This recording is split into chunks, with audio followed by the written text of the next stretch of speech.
So finally আজকে সেই দিনটা চলে আসলো যে বাংলাদেশ থেকে সিনার আব্বা সৌদি আরবে যাওয়ার সময়টা খুবই তাড়াতাড়ি চলে গেল।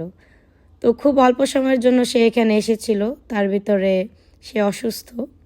তো এখানে বেশ কিছু কাঁচা মাছ এবং মাংস আমি বাংলাদেশ থেকে কিনে প্যাকেট করে তার জন্য দিয়ে দিচ্ছি, যাতে সে এই খাবারগুলো খেতে পারে।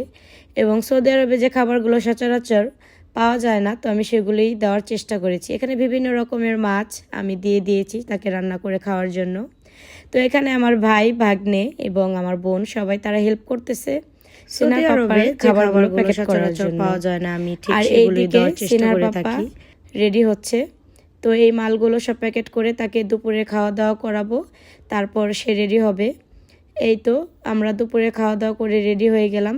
তো এখন বাজে 1টা, তো তার ফ্লাইট হচ্ছে সন্ধ্যা 7টা। তো 2টার দিকে আমাদের বাসা থেকে বের হয়ে যাবে। যেহেতু বাসা থেকে আমাদের 1 ঘন্টা লাগবে এয়ারপোর্টে যেতে, তো আমরা সবসময় চেষ্টা করি ফ্লাইটের 3 ঘন্টা আগে যাওয়ার জন্য। তো আমাদের গাড়ি অলরেডি বাইরে চলে এসেছে এবং বিদায় নেওয়ার সময় 2 বাচ্চা তার আব্বুর সাথে খুনসুটি করতেছিল। তো যারা প্রবাসে থাকেন অবশ্যই তারা এই বিদায়ের কষ্টটা বুঝবেন, সেটা আর বলে বোঝানোর কিছুই নেই।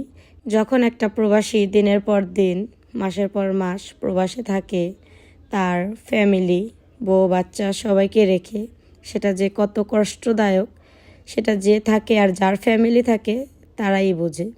টাকার কাছে এবং পরিস্থিতির কাছে সব প্রবাসী হার মেনে যায়। চাইলেও অনেক সময় অনেক কিছু করা যায় না। চেয়েছিলাম আর কিছু দিন সাথে রাখার জন্য, কিন্তু হয়ে ওঠেনি। টাকার কাছে হার মেনে যায় সকল প্রবাসীদের জীবন।